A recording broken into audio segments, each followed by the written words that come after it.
Quando Jonas fala isso com os marinheiros, eles temeram mais ainda, porque eles imaginaram, estando este homem vivo aqui, fugindo do seu Deus, a ira dele veio contra nós através dessa tempestade. Se nós pegarmos este homem e lançarmos ao mar, com certeza o Deus que ele serve nos despedaçará.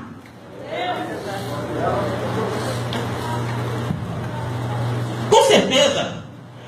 Aí o versículo seguinte diz que eles remavam com o objetivo de alcançar a terra seca, mas não conseguiam, não podiam. Quanto mais eles remavam para alcançar a terra seca, mais o vento batia-se contra eles, mais a tempestade se engrossava, mais o mar se agitava, e eles viram que não tinha como fazer nada para reverter aquela situação. A única coisa que eles poderiam fazer era lançar Jonas ao mar. Mas aí, diante da dúvida, eles, e agora? O que eu vou fazer? Lançar o homem lá, o Deus dele nos destrói. E agora? O que eu posso fazer? Aí, tem um jeito.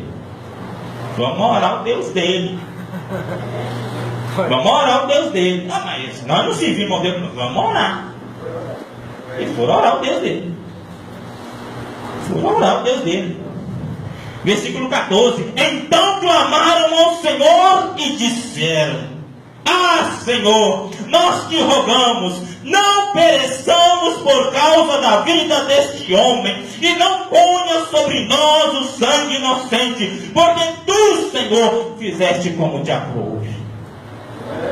Aqui eu vejo o ímpio pedindo socorro ao Deus onipotente. Aqui eu vejo o ímpio pedindo socorro ao Deus que tudo pode, porque eles sabiam, a esperança que eles tinham já havia se perdido. A única saída que eles tinham era pedir ajuda a um Deus que para eles era desconhecido, porque eles serviam outros deuses, mas eles invocaram ao Deus de Jonas. Eles clamaram ao Deus de Jonas: Senhor, nós vamos lançar esse homem do mar, mas não põe a culpa sobre nós, não. Em outras palavras, não nos destrua por este ato. E levantaram a Jonas e o lançaram ao mar. O texto original diz que eles levantaram Jonas com uma certa reverência. Não levantaram de qualquer maneira, não, porque eles reconheceram, diante da situação, diante da tempestade, eles reconheceram que ali havia um profeta do Senhor, e eles viram que o fato desse profeta haver desobedecido seu Deus, aquela tempestade estava açoitando o navio no qual eles se encontravam. Eles pegam Jonas com uma certa reverência e o erguem para o alto e o lançam no mar. Quando eles lançam Jonas do mar, imediatamente a tempestade se acalmou. Quando a tempestade se acalmou, aqueles homens, eles temeram mais ainda ao Senhor e ofereceram sacrifícios, fizeram votos. Aqueles homens se converteram ao Deus de Jonas, porque eles viram um Deus que tem poder sobre a tempestade, merece a minha adoração. Um Deus que tem poder sobre as águas, merece toda a minha reverência. Um Deus que tem poder sobre o vento, merece toda a minha adoração. É a Ele que eu preciso servir, é a este Deus que eu preciso prestar a minha reverência, a minha adoração. O meu louvor tem que ser dado a este Deus, porque este Deus é Deus poderoso. Sem contar que eles ficaram decepcionados com o Deus que eles criam antes, porque eles invocaram seus deuses, mas nada seus deuses puderam fazer. Somente o Deus de Jonas, e Ele está aqui nesta manhã. Aleluia! Ele se faz presente aqui neste lugar. O Deus de Jonas se encontra na casa.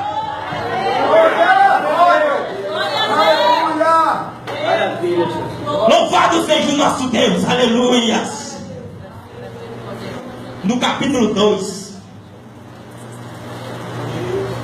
Antes do capítulo 2, no versículo 17: deparou, pois, o Senhor um grande peixe, para que tragasse a Jonas. E esteve Jonas 3 dias e 3 noites nas entranhas do peixe.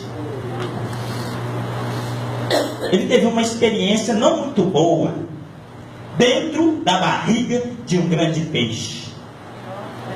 Pouco oxigênio, um cheiro um pouco insuportável. E no decorrer do texto, e que eu acho interessante, a oração de Jonas não foi uma oração de desespero, não.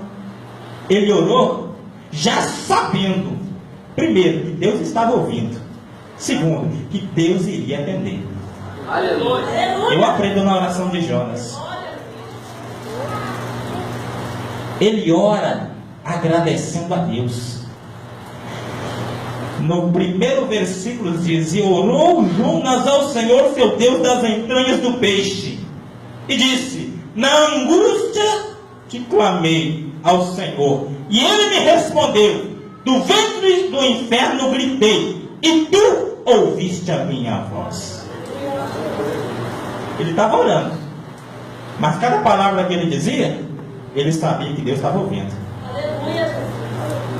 Porque quando ele reconheceu que a tempestade que estava sobre aquele navio era por causa dele, aí ele reconheceu que não tem como esconder este Deus. Ele reconheceu que não tem como fugir da presença do Deus onipotente. Aleluia! E ele ora ao Senhor, aleluias.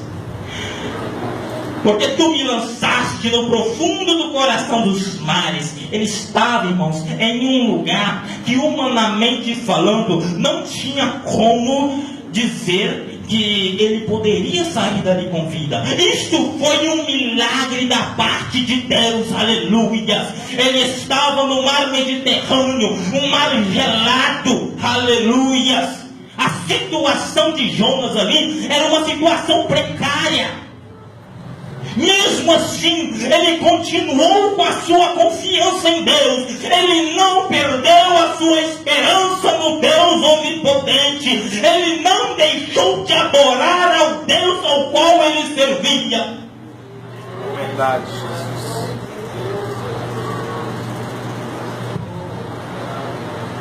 E no versículo 7 ele diz: quando desfalecia em mim a minha alma, eu me lembrei do Senhor.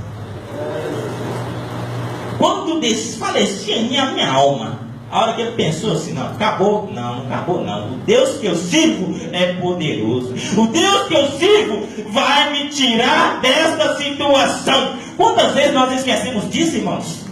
Nós servimos a um Deus que possui na mão todo o poder.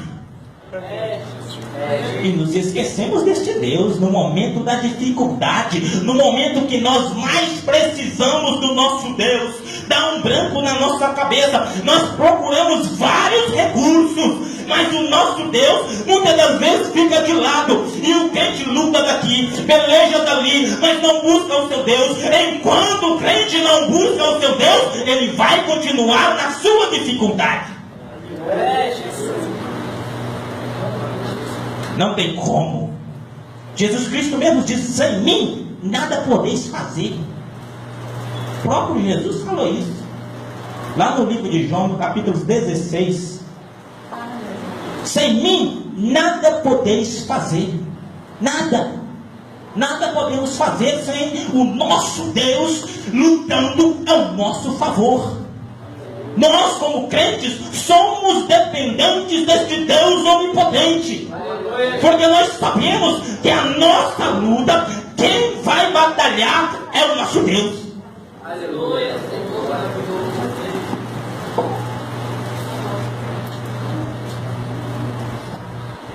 E no versículo 9 ele diz: mas eu te oferecerei sacrifício com a voz do agradecimento. O que votei pagarei. Do Senhor vem a salvação.